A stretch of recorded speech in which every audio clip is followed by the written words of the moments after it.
अस्सलाम वालेकुम, welcome back to my YouTube channel. मैं हूं उम्मे फैज़ान। मैं एज ए लाइफ कोच काम कर रही हूं और क्लिनिकल साइकोलॉजी की स्टूडेंट हूं। कुछ अर्सा पहले मेरे पास एक बच्ची की कॉल आती है और उनका कहना ये था कि उनका जिनके साथ प्यार मोहब्बत का रिश्ता था उनके साथ वो रिश्ता टूट चुका है। यूँ कहिए कि उनका ब्रेकअप हो गया है और अब उनको ऐसा लगता है कि उनकी ज़िंदगी ख़त्म हो गई है। वो अपनी ज़िंदगी में शायद आगे ना बढ़ पाएँ, शायद वो किसी और इंसान के साथ अपना ताल्लुक़ ना बना पाए और वो अपनी ज़िंदगी से खुश नहीं है। उनको लगता है कि वो इंसान उनको इसलिए छोड़कर चला गया कि वो शायद उनके काबिल नहीं थी, शायद उनके अंदर बहुत सारी कमियां थीं जिसकी वजह से वो इंसान उनको छोड़कर चला गया है। ये सिर्फ उस बच्ची का ही मसला नहीं है। बहुत सारे नौजवान, जैसे कि जवानी में हम कदम रखते हैं तो ऑपोजिट सेक्स की तरफ हमारा अट्रैक्शन हो जाना एक नॉर्मल सी बात है। मसला तब पैदा होता है जब उस ताल्लुक में रहते हुए हम गैर हकीकी तवक्कुआत बांध लेते हैं, क्योंकि उस टाइम पे तो किसी को भी पता नहीं होता ना कि ये ताल्लुक कितने अरसे तक चलेगा। इस ताल्लुक की क्या गारंटी है कि शादी हो पाएगी या नहीं हो पाएगी। लेकिन उस टाइम पर बहुत सारे ऐसे वादे कस्में कर लिए जाते हैं साथ निभाने की और आगे ज़िंदगी गुजारने के सपने देख लिए जाते हैं। अब जब वो उम्मीदें टूटती हैं तो इंसान बिखरते हैं।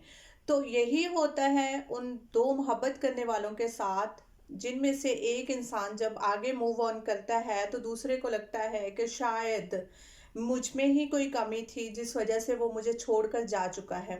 लेकिन ऐसा नहीं है।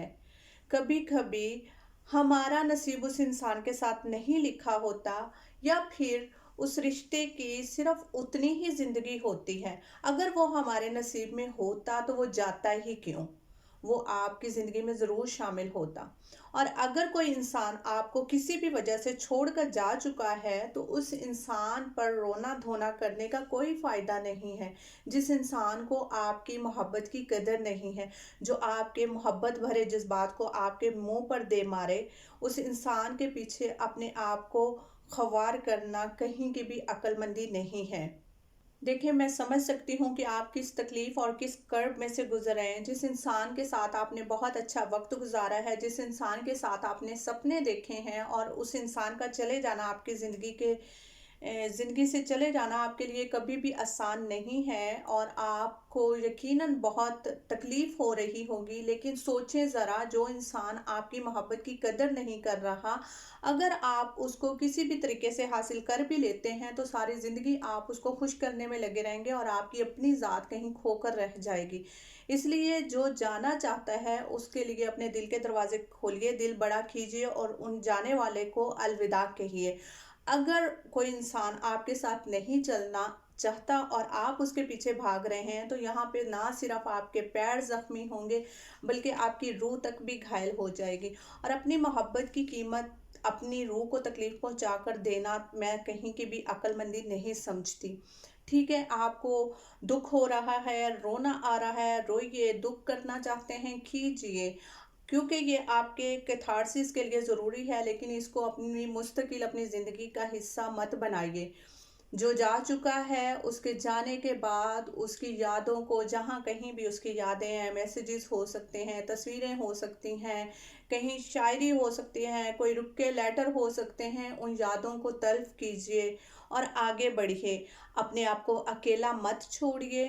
अपने लिए नए दोस्त बनाएं, अपनी नई हॉबीज़ बनाएं और जो काम आपको करना अच्छे लगते हैं उन कामों को कीजिए। कुछ नया सीखिए, अपने लिए कुछ नया। ये हमारी ज़िंदगी का इख्तिताम नहीं बल्कि हमारी नई ज़िंदगी का एक नई शुरुआत होती हैं। तो आप ये डिज़र्व नहीं करते कि किसी इंसान के जाने की वजह से आप अपने आप को तकलीफ़ पहुँचाएं। देखें, इस रिश्ते में रहते हुए बहुत सारी ऐसी बातें हो जाती हैं जो हमें तकलीफ़ देती हैं। अगर कुछ ऐसा वक्त गुज़रा है जो आपके लिए गिल्ट बन गया है तो अल्लाह ताला पर्दे रखने वाले हैं, अल्लाह ताला माफ़ करने वाले हैं। अल्लाह ताला से माफ़ी मांगिए, ठीक है, और जाने वाले को भी माफ़ कीजिए और अपने आप को भी माफ़ कीजिए, क्योंकि ये आपकी अपनी वेल बींग के लिए बहुत ही ज़रूरी है। इस वीडियो के ज़रिए से मैं आप लोगों से कहना चाहती हूँ जो इस तकलीफ़ और कुर्ब में से गुज़र रहे हैं, देखें जाने वाला जा चुका है और उसकी वजह कोई भी हो सकती है। इसका बिल्कुल भी ये मतलब नहीं है कि आप में कोई कमी थी। अगर जाने वाला ये बोलकर भी गया है तो ये सच नहीं है, क्योंकि ऊपर वाले ने आपको कंप्लीट और यूनिक पैदा किया है। ये चंद एक बातें हैं, अगर आप इस पर अमल करेंगे तो होपफुली आप इस तकलीफ़ से बाहर निकल आएँगे। लेकिन अगर ये सब कुछ आप कोशिश कर चुके हैं और उसके बाद भी आप अपने आप को इस अंधेर कोठरी से बाहर नहीं निकाल पाए हैं, तो आप इंडिविजुअली सेशन के लिए मेरे नीचे दिए गए व्हाट्सएप नंबर पर मुझसे राब्ता कर सकते हैं। खुश रहिए, आबाद रहिए। मिलते हैं एक नए टॉपिक और एक नई वीडियो के साथ। अपनी दुआ में याद रखिएगा। अल्लाह हाफिज़।